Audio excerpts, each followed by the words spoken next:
Welcome to another episode of Israel Undiplomatic. I'm Mark Regev, and I'm here with my co-host, Ruthie Blum. How are you today, Ruthie? Hi, Mark. As Mark says, welcome to Israel Undiplomatic. I'd like to request of our viewers to like, subscribe, and hit the notification bell. Now, let's get started, Mark. I'd like to first raise the issue of Donald Trump's threat to Hamas about the hostages. So I think it's correct. Maybe I should ask you to actually read out exactly what he said. And then I will. Those of our viewers and listeners who are not up on the weeds of this, you will read out exactly, please, what the president-elect said. I will, though I have to say this thing went so viral. Yeah. I'll bet everybody's read it, but it's worth repeating. This is what he wrote first on Truth Social, his social media platform. And then, of course, it went all over everywhere. This is what he wrote. Everybody is talking about the hostages who are being held so violently, inhumanely, and against the will of the entire world in the Middle East. But it's all talk and no action. Please let this truth serve to represent that if the hostages are not released prior to January 20th, 2025, the date that I proudly assume office as President of the United States, there will be all hell to pay, all capital letters, in the Middle East. And for those in charge who perpetrated these atrocities against humanity, those responsible will be hit harder than anybody has been hit in the long and storied history of the United States of America. Release the hostages now. Okay. Pretty impressive, wouldn't you say? So I would ask you, Ruthie, you don't really expect him to send the Marines in or the Delta Force. What do you think that means? Let me ask you a question.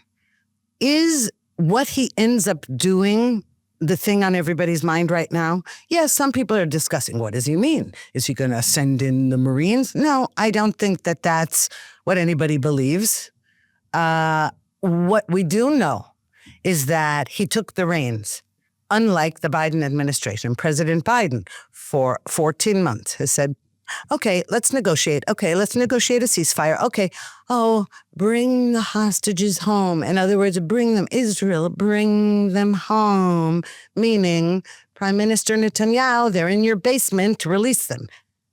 In comes Trump, and he says, no, we are the greatest superpower in the world, or we used to be and should be again. We are the leaders of the free world, not leaders from behind.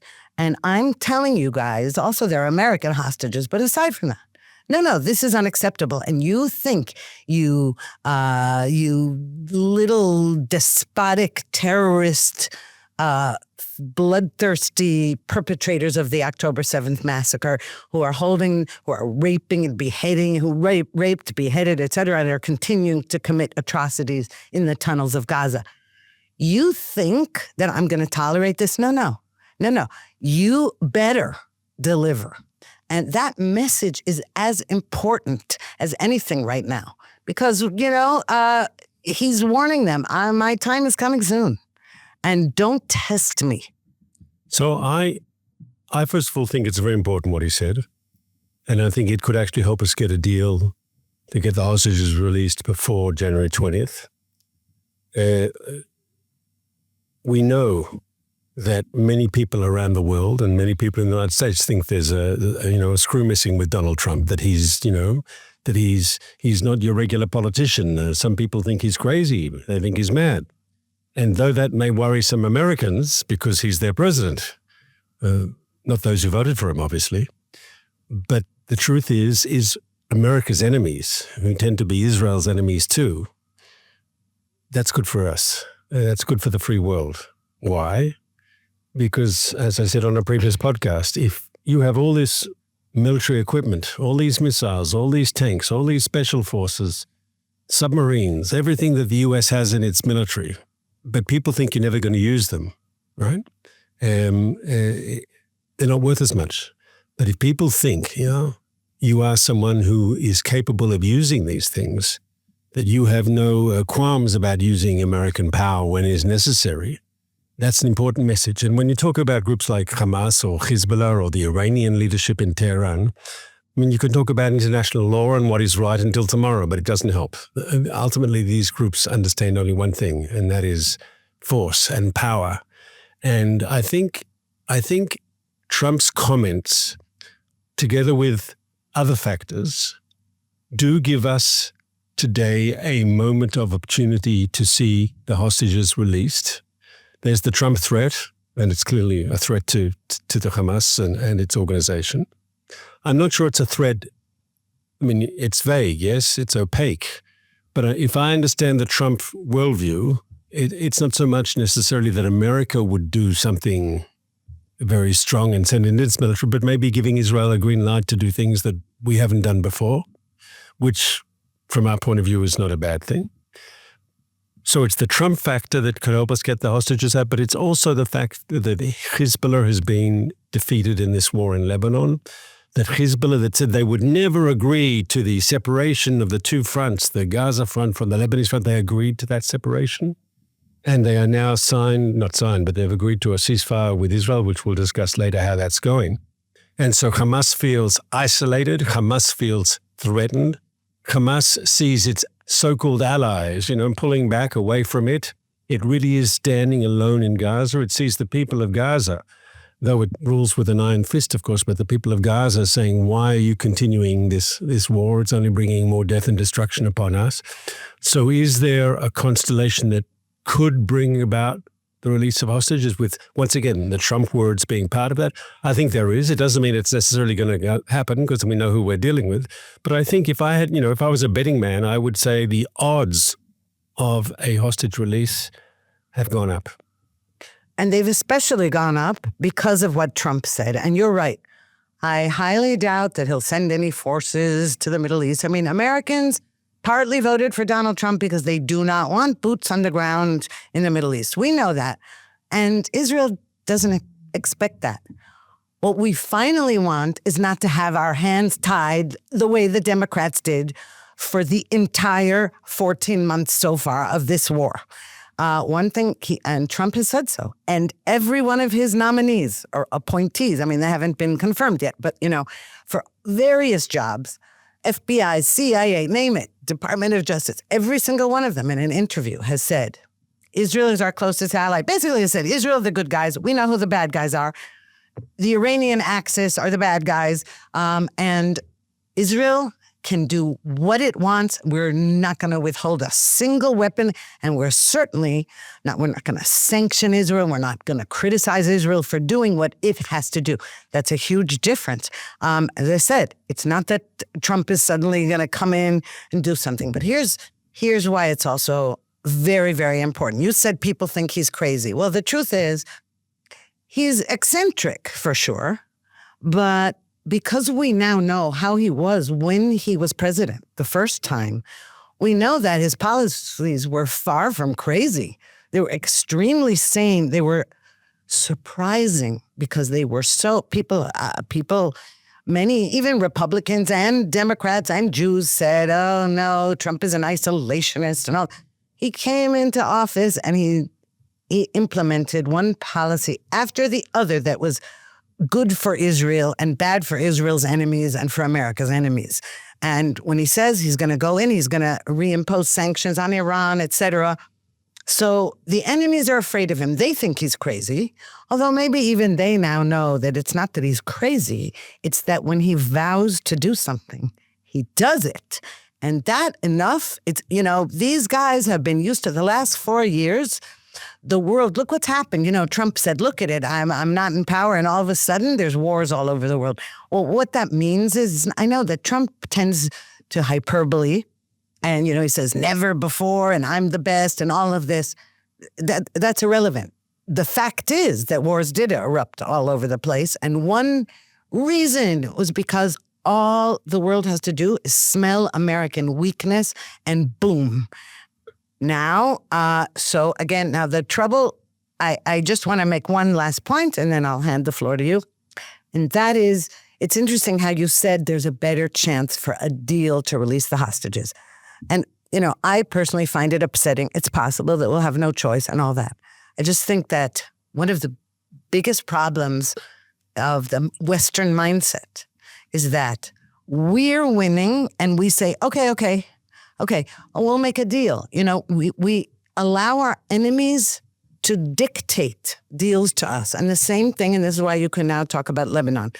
We allowed Hezbollah and the Biden administration and the Lebanese government, quote unquote, and France and UNIFIL, we allowed all of those bad actors to dictate to us just as we were pulverizing Hezbollah.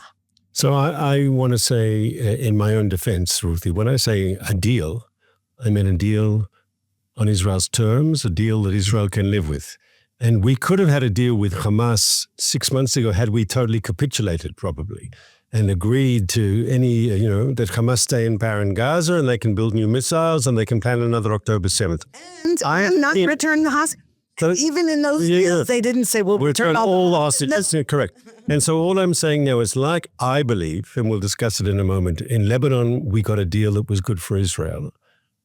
I hope we're reaching a constellation now because of Trump, because of Hezbollah turning its back on Hamas, because of the changing strategic situation in the area, because of all those reasons, maybe we can get a deal that gets the hostages out, which can be on terms that Israel can live with. And that's all I'm saying. When I say deal, I'm talking about a deal that's good for us. You said there's something that's very interesting. You said that when Trump says something, people know that he can mean it. And I remember that very clearly on the Jerusalem issue, because I think every presidential candidate over the last 40 years, right, was saying, well, if I'm elected president, I'll move the U.S. embassy to Jerusalem. I know that Clinton said it, and I know that George W. Bush said it, and I know, right, it was said by almost every candidate, except for Obama never said it, yeah. Trump was the first one who said it and did it. And I think that's an important message. Last point I want to raise before we move on to another subject. I remember after Trump was elected, I was seeing on social media and stuff, they said, okay, nothing now is going to happen until January 20th, because if there's a ceasefire in Lebanon, he'll want the credit, so it's going to only happen. It's like the hostages were only released, the Iranian hostages that were held, the American hostages that were held in Tehran in the U.S. embassy. It was only on the transfer of power, the day of the transfer of power, that they were released. And so nothing will happen, because why would anyone make a deal with an outgoing president when they can get the points from making with a new president? And what Trump has done and shown is that actually when he says he wants this finished, this over by 20th of January, he also means that too.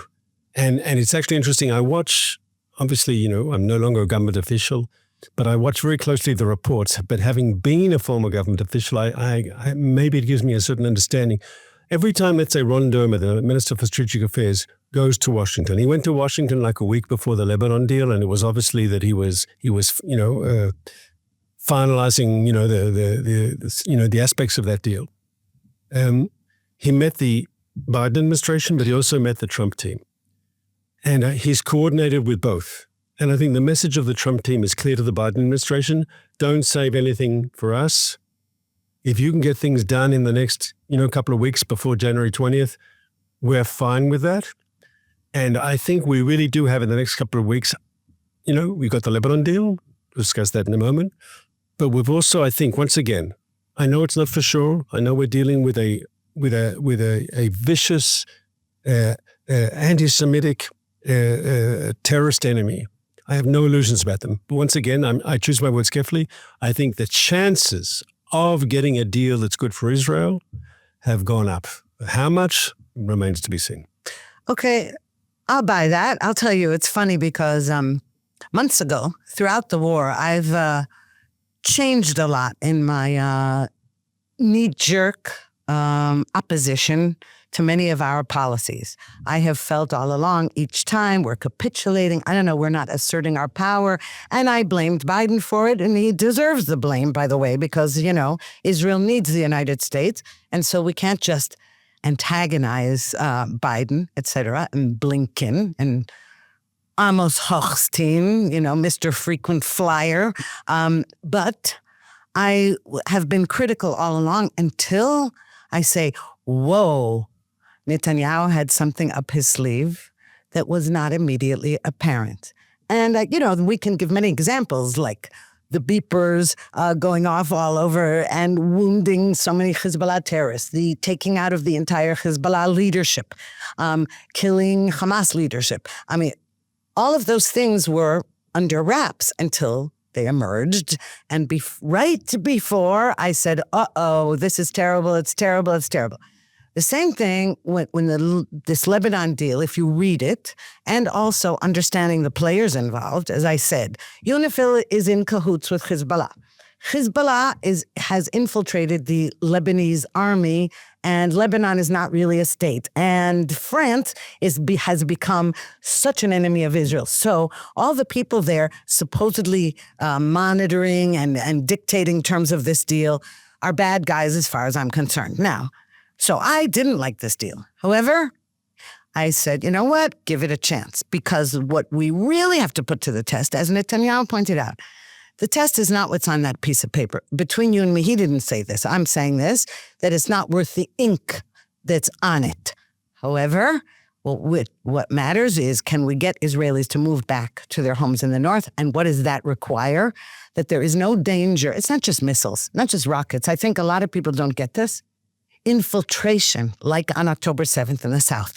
I think people who live in the north are afraid, rightfully so. There was a whole network of tunnels going on there, and they know what they heard. They heard it clanging and building. And now Netanyahu said, okay, but give us a chance to show you that any violation will be met with a strong blow. And so far we're seeing that. Of course, we're also seeing that Hezbollah violated the agreement right away.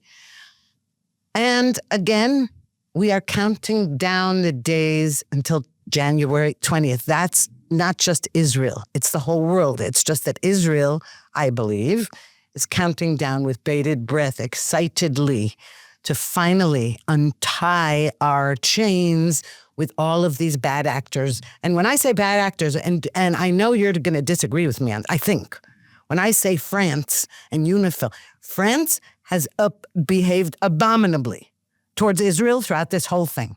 And it only, it just, Macron, I have no sympathy for him whatsoever, and he's proven himself to be an enemy. So not an enemy like Hezbollah and Iran, right? He's not going around killing people. But he is on the wrong side of this. And I look at that and I say, this is a deal with whom? And so, yes, I'm giving it a chance, because in the past, when I said this is bad, bad, bad, I realized I had been wrong. And that's because I'm not privy to what's actually going on behind the scenes. So I want to take issue when you say Macron is an enemy, France is an enemy. I couldn't disagree more strongly. I have had problems with French policy. The fact that Israeli companies, defense companies couldn't be at the recent Paris Air Show and things like this, I think it's disgusting, yes. But I think one should be more precise in their language. France is not an enemy. Iran is an enemy. Hezbollah is an enemy. Hamas is an enemy. France is not an enemy. France is one of these group of European countries who are wrong about many of the policy issues. They're not standing behind Israel in a way that I'd like to see them standing behind Israel. But I think to use the word enemy is simply not correct. You could have a discussion like, has Russia and China since the beginning of this war, have they been acting like enemies? I think that's a serious discussion. But France, no, they're in a different place. And they did help us get this deal in Lebanon. And no. Let's be clear. Okay. It was Israeli military power that got this deal in Lebanon. And the sacrifice of the Israelis. But ultimately, you needed some sort of international auspices. The Americans were the major players, but the French also provided some of that auspices. And once again, I share many of your criticisms of French behavior, their diplomacy, their foreign policy. But I think the word enemy it's like, everyone who doesn't like us, we call, some people will say they're Nazis, right? No, they're not. They're just, they're other things. Not all anti-Semites are Nazis, right? Nazis are a specific form of extreme anti-Semitism. And just as so I can not like aspects of French diplomatic behavior without saying they're my enemy. I think that's factually incorrect. But I want to raise another issue that you raised, which is about the infiltration. And the threat that Hezbollah posed before October 6th of this sort of, crossing the border and doing an invasion and a massacre of our people. And it was a very real possibility, unfortunately. I, as you know, teach at Reichman University International Relations, and I took, at the beginning of 23, before obviously the war broke out, I took my master's students up to the northern border, and we got the IDF team there to show us one of these tunnels that Hezbollah had built across the frontier, under the frontier, I should say. And we could actually go in there, and the students go down and look at this Hezbollah terror tunnel. And once again, the Hezbollah, they didn't build the tunnel for, to have trade and communication with us. They built the tunnel to come into Israel and to kill our people. And kidnap. And kidnap and kill our people, correct. And what we've done through our military operation in South Lebanon in the border area, and we paid for it. Too many Israeli soldiers, unfortunately, gave their lives for that. But what we did is we cleaned out that area in the south, and the diplomatic agreement reached, the deal, you don't like the word, but the deal reached, says that they can't come back. Hezbollah can't come back to that area of the south. And we will enforce that. And in the 2 weeks now since the deal was signed, we have been enforcing that. If Hezbollah sort of does something that's not in accordance with the understandings reached, we attack. And I think hopefully, not immediately, but over time, that will be the confidence of the civilian population of northern Israel to return to their homes. That's one of our war aims. And if we can do that, that's victory. Okay, so I have two things to say about France. Okay, you don't like the word enemy. I don't think it's the same as calling someone a Nazi. Okay, I think enemy is a strong word, and I meant it in this case because of its voting record, because of its accusations. And I'll tell you something. Macron said that he would honor the arrest warrants for Prime Minister Netanyahu and former Defense Minister Yoav Gallant, the International Criminal Court arrest warrants. So if, for example, Netanyahu were to land in Paris at the airport, he would be arrested. Well, as soon as France wanted to take part in this deal in Lebanon, it was made clear to him, this is what you say, you're going to arrest us, and now you want to be part of our monitoring committee? So he said, well, no, I'll soften that. What I'll say is, no, I'll leave it to our courts to determine. It won't be an automatic arrest. And that was a manipulation to enable France to be part of this. Now, why is that bad? It's bad because France is against us in this war. France believes that we are committing crimes. And as a matter of fact, as soon as we started dealing with the violations, France accused us of making 52 violations. Israel, not Hezbollah, okay? And that's one thing. The second thing you pointed out was, according to this deal, Hezbollah cannot move down below the Litani River. In other words, along the border with Israel. But here's why that's baloney. It's baloney because all the villages there, that most of which are destroyed, but if they're being as part of the deal, the villagers can come back and rebuild. Why is that bad? That village was already rife with Hezbollah fighters, number one. Number two, as I said, the Lebanese army has Hezbollah sits in the Lebanese parliament. What you have, if you allow anybody to live in those villages, it's going to be Hezbollah. No question about it. So what do we now? On the other hand, the good news is, again, back to Trump, I heard from one of Israel's journalists who had leaks. Now, we don't know if he's correct or not, but according to somebody who leaked this to him, Trump made clear to Netanyahu that he will allow Israel to keep that Lebanese air along the border in Lebanon, in southern Lebanon, empty. In other words, demilitarized like a no man's land. That was not a part of the deal, and Trump is going to allow it. Apparently. Now, we don't know if that's true. I'm telling you what, gossip, rumor. If that's true, excellent, because we can't let any Lebanese move down there because they're tainted. They have weapons all over the place. Hezbollah took over Lebanon. So I would respond in the following way. I'm not sure that you can stay in a situation where the southern part of Lebanon is depopulated totally. And I agree with you that many of the people who live there have historic relationships with Hezbollah. It's clear we saw all these weapons and so forth in these so-called civilian homes and so forth across the south, yes?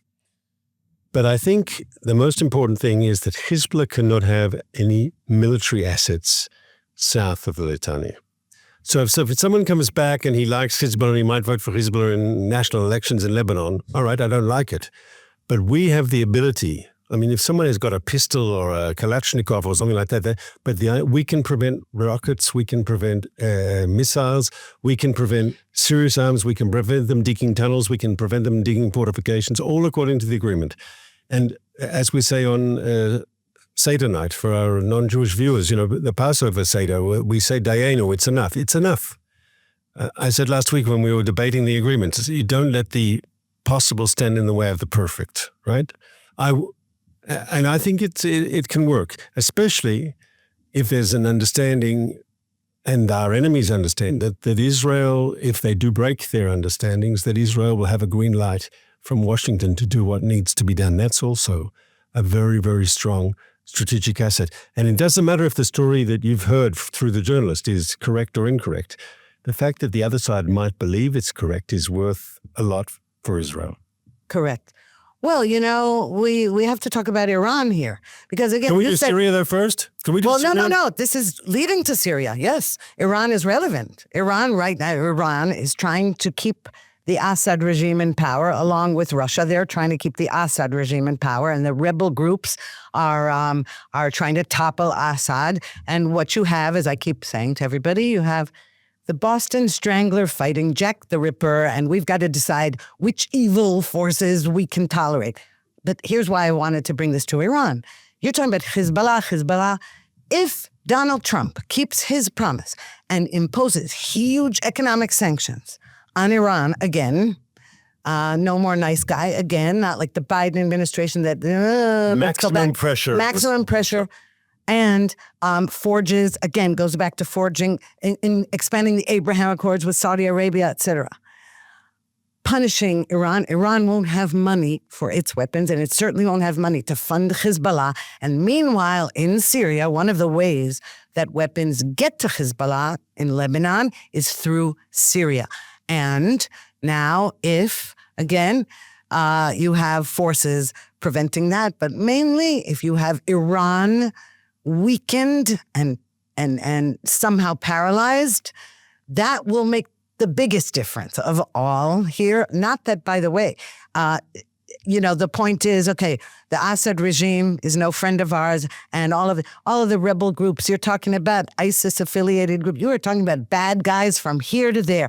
And Turkey, of course, another one. And don't tell me you don't agree with me that Turkey is our enemy. Please do not say that. But in any case, what we have here is a situation that means that we have to pray that Iran is decapitated. Perhaps regime change would be great, but that has to come from within. I'm just saying, if you take away their money, and we have to take away all the money, the humanitarian aid that goes to Hamas, that isn't going to the civilians. Again, we have, and the only hope we have now is to have Donald Trump not preventing, not in an illusion about what peace means and with whom. So, in all of international relations, in all politics, you have the law of unintended consequences. Yeah. And you do something financial and you thought you were helping people, and there are unintended consequences and you're actually hurting them. Yes, that happens in real life. The law of unintended consequences. So Israel fought against Hezbollah because they're our enemy, and they posed a threat, and we had to eliminate the threat on our border. The law of unintended consequences was that got the rebels in Syria excited that Hezbollah had been a crucial element in keeping Assad in power. It was their boots, Hezbollah boots on the ground, that enabled, together with others, yes, but enabled basically Assad to stay in power. They saw Hezbollah weakened badly by the IDF. Not that they love us. As you said, a lot of them are ISIS-affiliated, Hamas supporters. They all hate us. Yeah. Forget that. But they saw Hezbollah weakened by the Israelis. They saw Russia involved in the Ukraine and distracted, and they thought this is their chance. And so far, they've taken over the second largest city in Syria, which is Aleppo. And now they're running towards Homs, which is, and who knows what will happen on the battlefield. But there's no doubt that one of the unintended consequences of Israel's victory over Hezbollah in Lebanon has been this explosion of the civil war in Syria, which was sort of dormant, but it started 12 years ago, 14 years ago, and it's been going ever since. Now, Israel, as you say, on both sides of the civil war are actors who are very problematic for us. The Assad regime, with Hezbollah and Iran, terrible alliance, very bad for Israel. But the other side is not our cup of tea either.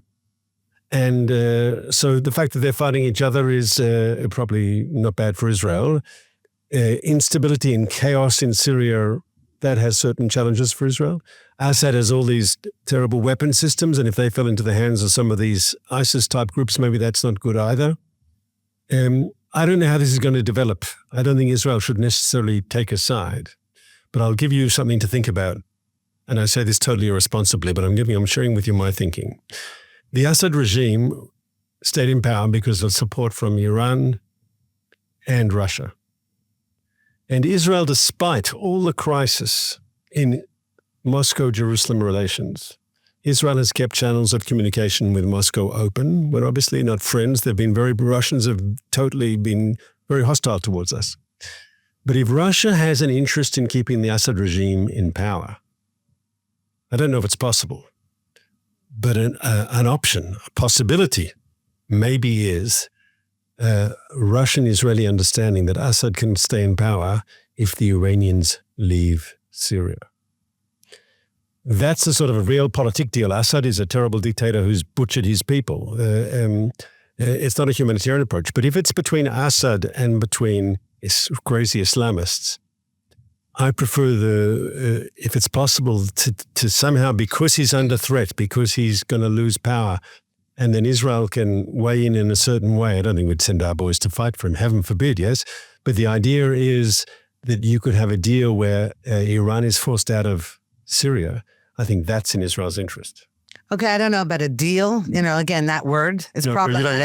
Well, if the regime falls into Iran, we don't know. There's a whole lot of factors here that are missing. Wildcards. But I'd just like to quote the late, great Menachem Begin, our former prime minister, who said when the Iran-Iraq war broke out in 1980, I believe it was, Menachem Begin asked about that and whose side we're on. He said, "May they both enjoy great success."